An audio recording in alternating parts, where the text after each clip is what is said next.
All right, welcome back. I know we do have Teresa on the line. Hey, Teresa, thanks for calling. What's your question?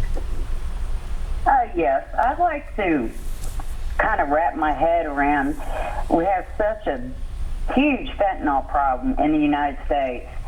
Why would we even consider a drug called Decivia, which is 1,000 times stronger, to even come stateside? All right, that's the million-dollar question. I would be happy to send Matthew a link to the FDA discussion on that. I've read it. I can say from a personal point of view, I didn't understand it. It didn't make sense to me, and I'm still not really sure why it was approved. There was a lot of discussion about why it shouldn't be approved, and it was approved. I don't have a good answer to that one. I know it's bringing up the whole big pharma type of conversation again, which this year there's been a big crackdown on all of that, as recent as Endo Pharmaceuticals with their lawsuit there in East Tennessee. All right, hey Tom, thanks for calling. What's your question? Hey Tom, you there, Tom? Yes, hello. Go ahead. Well, I'm a pain patient, and I've been on pain medication for 28 to 30 years.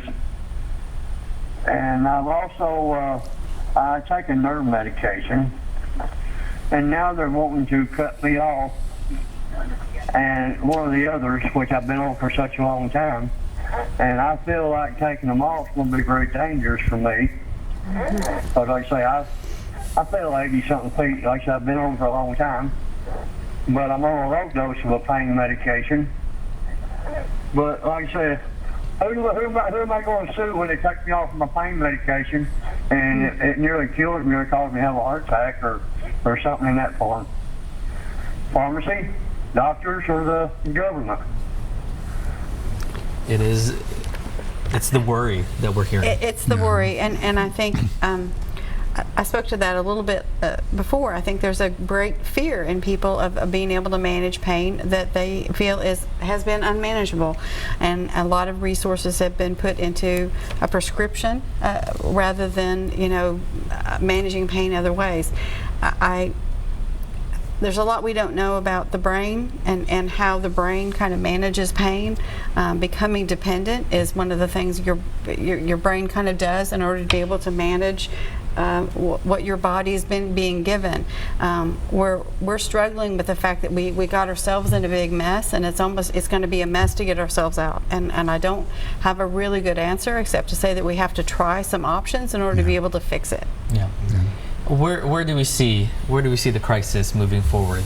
Will it go down? Is it going down? What are we seeing so far? I think I'm always a little nervous to speak too soon. Certainly the numbers over 2016, 17, 18 in Davidson County were going up still a little. I think we were hoping to maybe see a plateau a little bit more, but seeing the portion of fentanyl deaths go up within those numbers, again, that's not a good situation. And I think we'll be watching very carefully over this year to see if it does plateau and where we land there. I think there is a hope that it would even out, that a lot of the people that were getting prescriptions where that's been curtailed, that maybe they've been able to get help or transition to something else. But again, it's early days in this transition, so it's hard to say.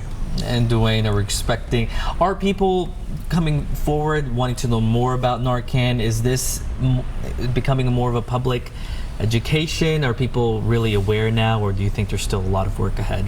Well, I still think there's some work ahead. Like I said, we've given out about 3,000 kits so far, but just looking at the data, at the overdoses, whether they be fatal or non-fatal, we still have a lot of work to do. We still have a lot of stigma out there about the use of naloxone as a way to, save someone's life as opposed to other ways to use it. So, yes, there's still a lot of work out there that needs to be done. I'd encourage anyone to ask more questions, deeper questions about it. If you are using any sort of opioid, I would strongly advise you to have a kit on hand just in case something were to happen. People do through just simple mistake. They may take a pill and think that they forgot to take it when actually they did. Those things happen sometimes. So I would definitely encourage people to look into it more. And if anyone wants to learn more information, what's the best way to get a hold of you or the organization? Yes. Well, you can reach us at 615-393-6980. 615-393-6980, extension 704 or 705. And my staff can help you with that. And that's the Nashville Prevention Partnership. For you, Mary Linden, I mean, you have never shied away. I talk too much. as I have noticed. I don't know, do you think, we mentioned opioid, but you also mentioned it's really just an addiction problem. It's not just fentanyl, it's not just opioid. Yeah, I just quoted you a statistic, and I try to repeat it often because people are very aware of the opioid epidemic. We have people around us dying, and it becomes very evident because an overdose death from opioids is a kind of in-your-face moment. It's obvious. A lot of people quote the statistic that 77,000 people died in 2018 from opioid overdoses, and that's more people than died from the Vietnam War. That gets a lot of people's attention. But in the exact same year, in 2018, we had 88,000 people die from alcohol-related illnesses. It's a slower death with other substances, perhaps, but what we have, I think, is an addiction epidemic, not an opioid epidemic. This is just the latest drug, if you will, that's very easily accessible has been easily accessible for a long time. So it became, the obvious epidemic, but it's by no means the only source of addiction in our state. Yeah, because a lot of resources are going into this, but let's not forget about the other issues that are happening. So, but when we do come back after the break, you'll briefly mention ways for people to get help. Thank you.